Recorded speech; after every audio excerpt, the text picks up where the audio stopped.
Nichole, I sat down with the former armed security guard for the Dallas Zoo, and he wishes to remain anonymous to protect not only his identity, but the identities of former co-workers. He says security concerns have been an issue for quite some time, and he is not surprised there have been 4 investigations in just 2 weeks. Something needs to be done, and I'm not going to sit there and let this big security company get away with this stuff while animals and people ultimately will get hurt. That's not okay with me. This former Dallas Zoo employee sitting anonymously and exclusively with NewsNation to shed light into the problems that have publicly plagued the zoo this January. Lots back here on this path. He says he formed a deep attachment to the animals, but after working at the zoo for 7 months in 2022, he decided to leave when the third-party security firm he was contracted with didn't take his concerns seriously. This upsets me quite a bit, because as security, you're hired to protect that property and whatever creatures are there, human or animals.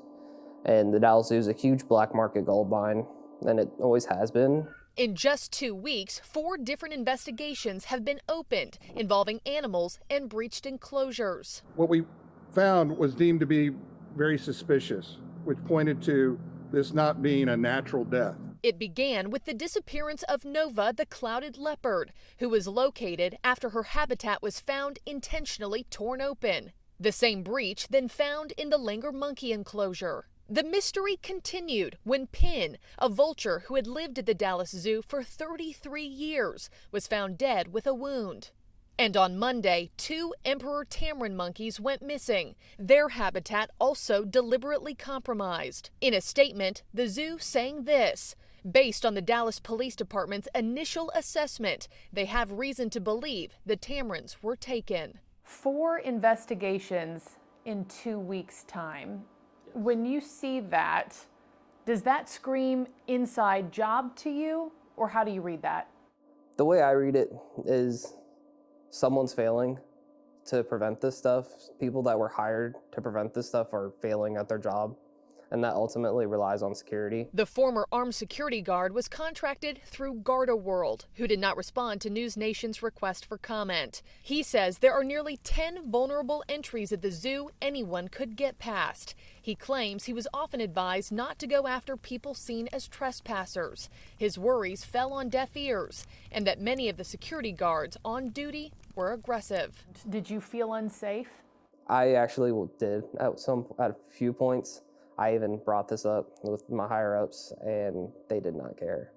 And that was a huge problem. We're all carrying firearms, and I didn't want to have to draw my firearm in self-defense. According to zoo officials, more than 100 cameras monitor the zoo at all times. In the wake of the incidents, surveillance has been heightened, including more cameras, doubled security presence, and increased staff. This zoo does back up to some neighborhoods and residents who are concerned. And so we want to reassure them that we're taking all steps to support the zoo. The former employee says whoever is behind the crimes is likely one of the frequent trespassers he dealt with, trying to make money off the exotic animals. I hope they get the animals back, and I hope the zoo gets secure again, because that place is something everyone should be able to treasure for years to come.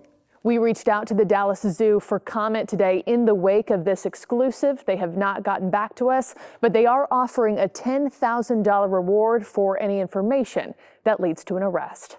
Thank you for watching. Go to newsnationnow.com to find NewsNation on your television provider. And don't forget to click the red subscribe button below to get more of NewsNation's fact-driven, unbiased coverage.